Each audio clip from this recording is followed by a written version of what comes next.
నా పేరు డ్రెషర్, అగ్రిపద మిషన్ లో పనిచేస్తున్నాను. మీరు డాక్టర్ క్రెయిన్ అమెరికా నుంచి మిమ్మల్ని కలుసుకోవడానికి వచ్చారు. Hello doctor crane. హలో. ఈయన మీ మత మార్పిడి ఉద్యమాన్ని దగ్గరగా పరిశీలించాలని వచ్చారు. ఇంతకు ముందే గాంధీ గారిని వార్ధాలో కలిశారు. అవును డాక్టర్ అంబేద్కర్, ఈ విషయంగా నేను చాలా మందిని కలిశాను. క్రైస్తవ మతం ఒక్కటే మీ సమస్యలకు పరిష్కారం అని నేను గాఢంగా నమ్ముతున్నాను.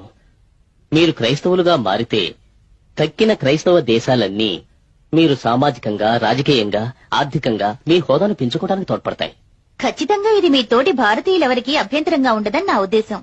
డాక్టర్ అంబేద్కర్, పేదలకే భూమి సంక్రమించాలని బైబిల్ చెప్తోంది. ఏ బైబిల్ ని మీరు తరచుగా చదువుతూ ఉంటారు మిస్ డ్రెషర్?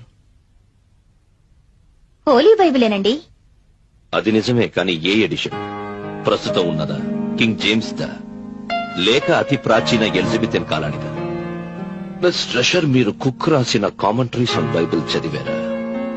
అది చాలా చక్కటి గ్రంథం బైబిల్ మీద. అలాగే మీరు లైఫ్ ఆఫ్ జీసస్ రెనన్ రాసింది, ఖలీల్ గిబ్రన్ రాసిన Jesus the son of man కూడా చదవండి. అది క్రైస్తవాన్ని మరో కొత్త కోణంలో చూపిస్తుంది. డాక్టర్ అంబేద్కర్,